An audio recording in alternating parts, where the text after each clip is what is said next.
Hər birinizi kanalımda salamlayıram. Kanalıma xoş gəldiniz. Bugün sizinlə çox dadlı kremli keks reseptini paylaşıram. Başlayaq hazırlama qaydasına.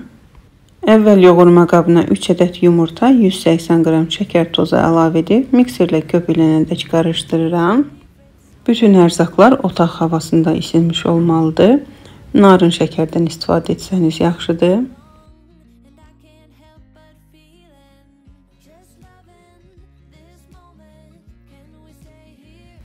Yumurta yaxşı köpükləndikdən sonra üzərinə 150 qram kərə yağının əvvəl bir hissəsini əlavə edib qarışdırıb, sonra digər hissəsini və 80 qram xama əlavə edirəm. Mən 30% yağlı xamadan istifadə edirəm, amma 20-25% xamadan da istifadə edə bilərsiniz. Qatığın üzərinin yağlı hissəsindən də istifadə edə bilərsiniz. Qaşıq ölçüsü ilə 2 dolu yemək qaşığı xama əlavə olunur. Amma yenə də şirniyyatda tərəzi ölçüsündən istifadə etsəniz yaxşıdır, çünki şirniyyatda tərəzi ölçüsü vacibdir. Kütlə yaxşı qarışdıqdan sonra üzərinə 270 qram un, 1 çay qaşığı yarım qabartma tozunu ələkdən keçirdirəm. Biraz belə qarışdırıb, sonra mikserlə də biraz qarışdırıram. Çox qarışdırmaq olmaz belə xəmirləri. Sadəcə kütlənin içərisində unu itirmək lazımdır. Çox qarışdırsanız, unun tərkibindəki klikovina şişib dartılır və belə şirniyyatlar yaxşı köpmür. Hazır olan xəmir belə krem şəklində alınmalıdır. Hələlik xəmiri bir kənara qoyub 1 yemək qaşığı kakaonun üzərinə yarım çay qaşığı darçın əlavə edib qarışdırıram. Burada əvvəlcədən 4 günc qəlib hazırlamışam. Ölçüsü 16-nın 22-yədir.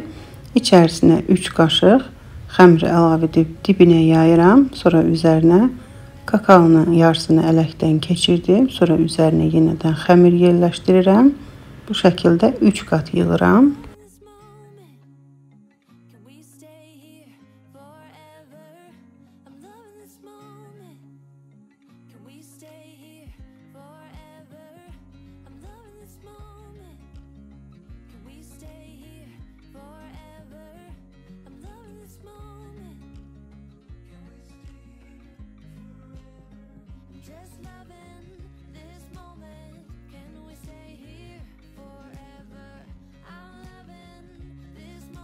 Üçüncü qatı yığdıqdan sonra qaşıqla belə hər tərəfinə yerləşdirirəm ki, həm bəzəkli olsun, həm də hər tərəfinə xəmir eyni şəkildə yayılsın.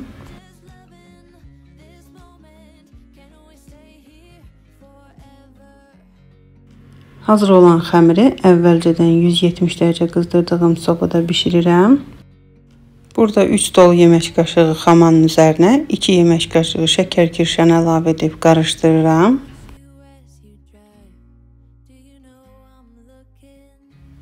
Keks pişdi. Gördüyünüz kimi çöp quru çıxdı. Qaynarkən üzərinə hazır olan kremi əlavə edib hər tərəfinə çəkirəm.